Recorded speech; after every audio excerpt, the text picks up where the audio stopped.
Hello and welcome. I'm Dr. Motahare and you're watching The Art of Medicine from Anatomy to Diagnosis. Today we are diving into the essential pregnancy screening test recommended by leading American guidelines. These screenings help detect potential health issues early, giving both the mother and the baby the best possible care. Before we begin, don't forget to subscribe to the channel and like this video if you find it helpful.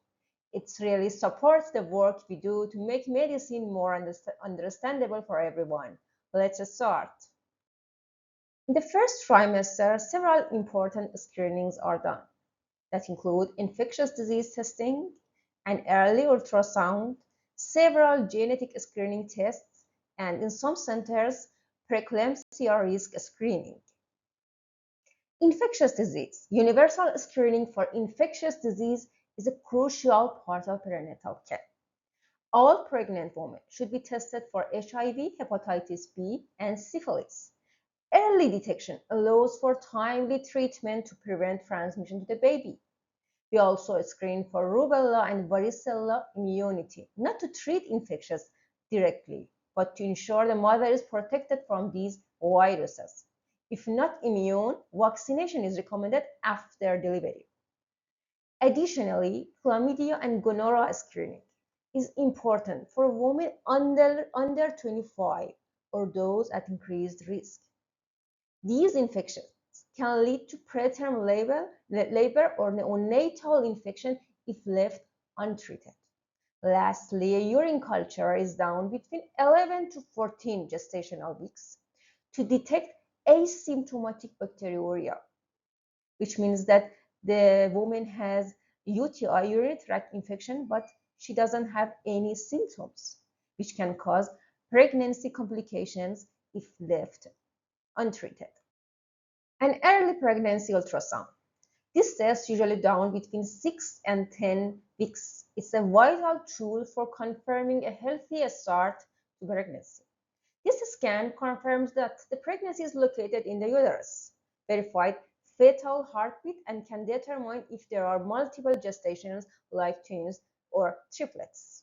It also provides precise gestational age, which is critical for timing later screening tests and interpreting fetal growth. Prenatal genetic screening options should be discussed and offered to all pregnant patients regardless of maternal age or risk of chromosomal abnormality. After a review and discussion, every patient has the right to pursue or decline prenatal genetic screening and diagnostic tests. The nuchal translucency ultrasound, or NT, which is performed between 11 and 13 weeks, is common and important screening test. This measures fluid at the back of the baby's neck. Increased thickness may suggest a higher risk of chromosomal abnormalities, like Down syndrome. Alongside this anti-ultrasound, we use seromarkers, PAP-A and free beta-HCG between 11 and 40 weeks of pregnancy. These are combined with NT in what's known as combined first trimester screen. We also offer cell-free DNA testing for maternal blood as early as 10 weeks. This non-invasive test analyzes fetal DNA in mother's blood to screen for trisomy 21, 18, 13, and sometimes sex chromosome abnormalities. But like any other test, this test also has its limitations. If any of these tests suggest high risk or if there is a non-genetic concern, chorionic villus sampling may be offered between 10 and 13 weeks. This is an invasive test that provides a definite diagnosis through placental sampling. And finally, in first trimester genetic screening tests, we have genetic carrier screening, which ideally performed before pregnancy, but can also be offered early in the first trimester. This checks for conditions like cystic fibrosis, SMA, or thalassemia. These early tools give parents the opportunity to understand and plan for any potential conditions much earlier in the pregnancy. And finally, some centers now offer first trimester screening for the risk of preeclampsia, which is a dangerous pregnancy complication involving high blood pressure and organ dysfunction.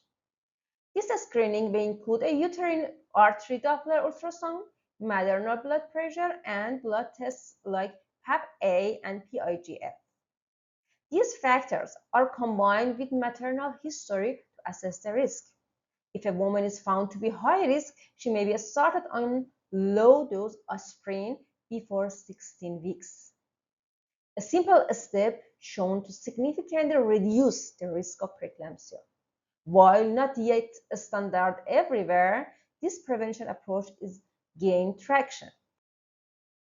In the second trimester, we continue important screenings: neural tube defect screening, gestational diabetes screening, genetic screening, targeted anatomy ultrasound screening, and finally, group B Streptococcus screening.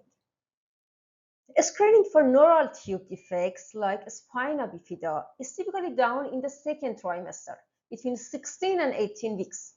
This involves a maternal serum alpha-fetoprotein test, often included in quad screening along with HCG, estriol, and inhibin A. If alpha-fetoprotein levels are elevated, the next step might include a detailed ultrasound or amniocentesis to confirm findings. Early detection helps with planning, intervention, and specialized care if needed. Next is gestational diabetes. This is a routine screening for all pregnant women, usually done between 24 to 28 weeks of gestation. The standard method in US is a two-step approach. First, a 50-gram glucose challenge test, which doesn't require fasting, followed by a 75-gram oral glucose tolerance test, OGTT, if the first result is elevated.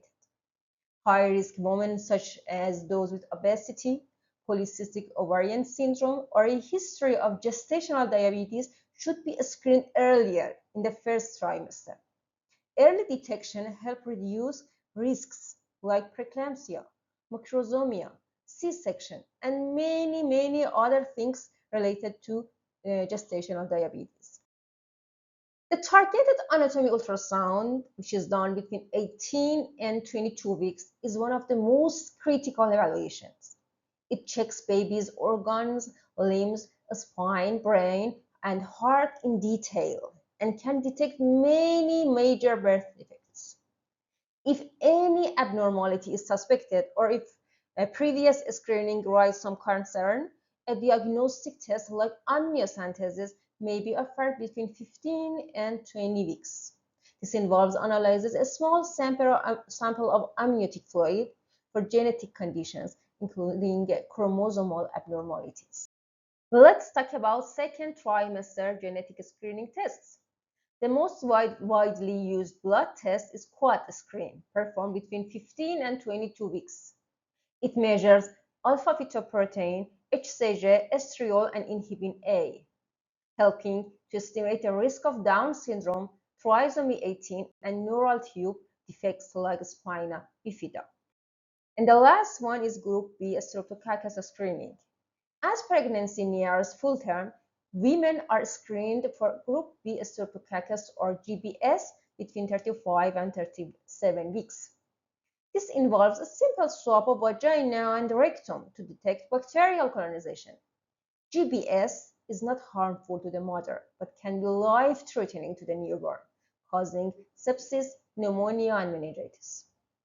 If the test is positive, intravenous antibiotics are given during labor to protect the baby.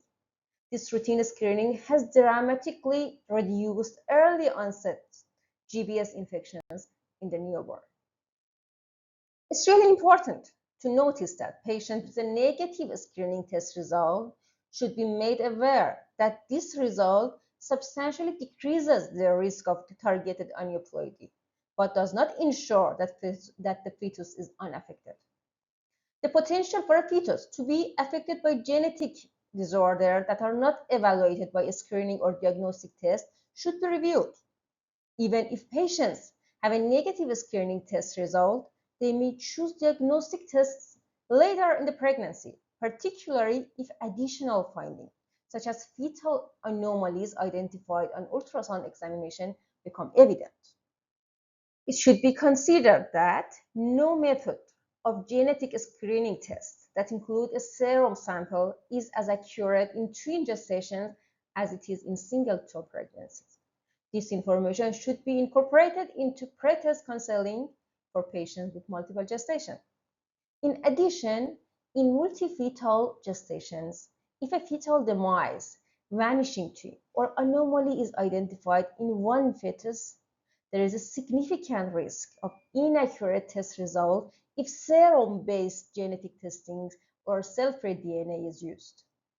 This information should be reviewed with the patient and diagnostic testing should be offered. And the last word about pre-implantation genetic testings.